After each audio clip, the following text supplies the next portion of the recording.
ये मेरी फैमिली को उस स्टेज पे लेके आए हैं जहाँ पे मैं स्पीचलेस हो गया कि यार मैं क्या करूँ। मैंने रूप की तरफ देखा कि मैंने कहा बस बिल्कुल चुप होके बैठ, ये वक्त गुजारो, बस कुछ नहीं कर सकते। मेरे से ऐसा क्या होगा। मैं भी ये सोच ही रहा था, उसने मुझे तीसरा थप्पड़ लगाया। मुझे माँ बहन की गालियां दी जा रहा है। मैं अपना मुंह नीचे करके खड़ा हुआ तो मेरे थप्पड़ इधर लगता है, फिर वो कहता है मुंह ऊपर कर, फिर मेरा थप्पड़ इधर लगता है। मैंने तो गिने भी नहीं है कि उसने मेरे थप्पड़ कितने मारे। वो घर में एक वीडियो कॉल लगाता है जो एक बच्चा रिसीव करती है, जो कि 7 साल। वो उस बच्चे से पूछता है कि डकी बाई को जानते हो? वो बच्चा कहता है जी। पीछे जो प्राइवेट मुलाजिम खड़ा होता है जो बहुत जोर का पीछे थप्पड़ मारता है। सरफराज चौधरी साहब, चलो फटाफट इसको गालियां दो। बच्चा कहता है कि सरफराज चौधरी को मैंने खुद उसके मुंह पे कही थी। मैंने कहा मेरा अब्बा हार्ट पेशेंट है, उनकी सर्जरी के पैसे आपने मेरे फैमिली का अकाउंट ब्लॉक कर दिया है। रुको, पहले इतना इमोशनल होने से पहले ये तो जान लो कि क्या सच है और क्या झूठ। डकी ने तो इमोशनल होकर अपनी सारी कहानी बता दी, बट ये तो जान लो कौन सी चीजें प्रूव हो चुकी है और कौन सी चीजें अभी तक सिर्फ एलिगेशन है, मतलब इल्जाम। इस वीडियो में मैं सिर्फ सिंपली और डायरेक्टली सच और झूठ का पर्दाफाश करने वाली हूँ, कोई घुमाने का चक्कर नहीं। बट वीडियो स्टार्ट करने से पहले ये बता दूं,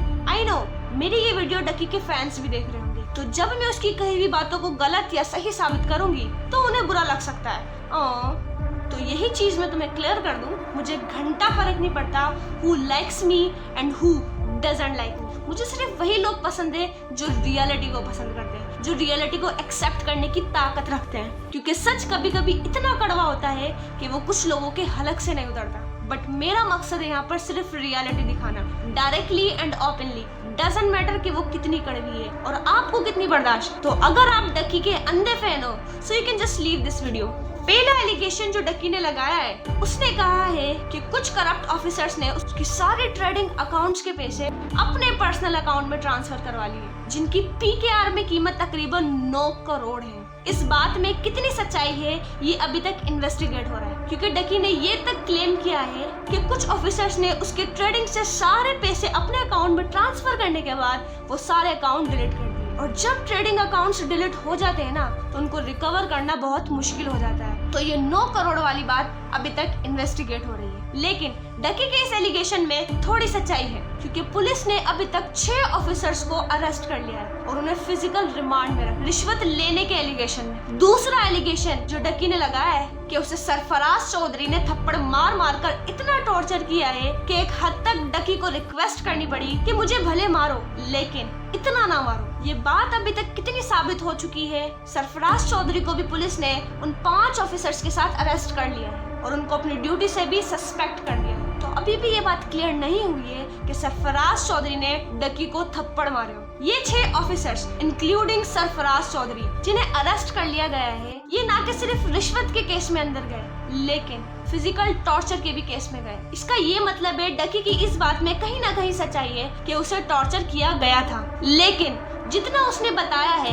वो अभी तक कंप्लीटली प्रूव नहीं हुआ है। तो अभी ये सारे डकी के लगाए हुए एलिगेशन को हकीकत मानना सही नहीं होगा। एक और एलिगेशन जो डकी लगाते हैं सरफराज चौधरी पर कि उन्होंने डकी को थप्पड़ मारते वक्त एक बच्चे को वीडियो कॉल लगाई थी और उस वीडियो कॉल पर उस बच्चे को डकी को टॉर्चर करते हुए दिखाया था। वो घर में एक वीडियो कॉल लगाता है जो एक बच्चा रिसीव करती है, जो कि 7 साल। ये बात अभी तक 1% तक प्रूव नहीं हुई है। जैसा कि मैंने अभी बताया है, सरफराज चौधरी को अरेस्ट कर लिया गया है और इवन उसे फिजिकल रिमांड में भी रख लिया गया है पूछताछ के लिए, और उसे अपनी जॉब से भी सस्पेक्ट कर दिया गया है। Investigation is going on, so again हमारा इन सब एलिगेशन को हकीकत मान लेना ठीक नहीं होगा। सो वीडियो को ज्यादा लॉन्ग करने से बेहतर मैं आपको ये बता देती हूँ कि कौन कौन सी चीजें अभी तक हकीकत साबित हो चुकी है और बाकी आप सब चीजों को इल्जाम करार दे सकते हैं। डकी के खिलाफ FIR दर्ज की गई थी, ये बात प्रूवन है। उसे एयरपोर्ट पर अरेस्ट किया गया था, ये भी बात प्रूवन है। उसे टॉर्चर किया गया है, ये भी बात हकीकत है,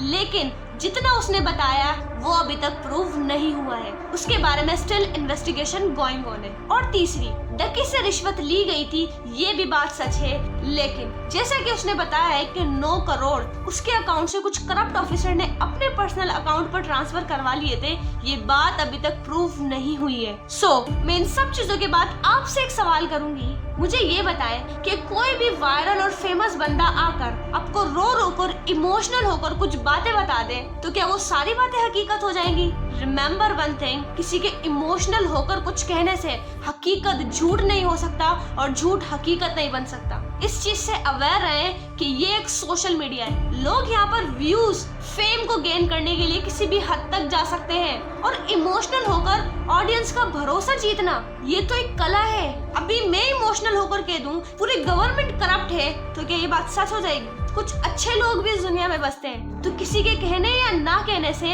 हकीकत झूठ नहीं हो सकती और झूठ कभी हकीकत नहीं बन सकता। सो इमोशनल फूल होने से बजाय स्मार्ट बनो, फैन बनो, बट अंधे फैन ना बनो। सो आज की मेरी सच को सामने लाने की जिम्मेदारी खत्म होती है। मैं मिलती हूँ आपसे एक और नेक्स्ट वीडियो में।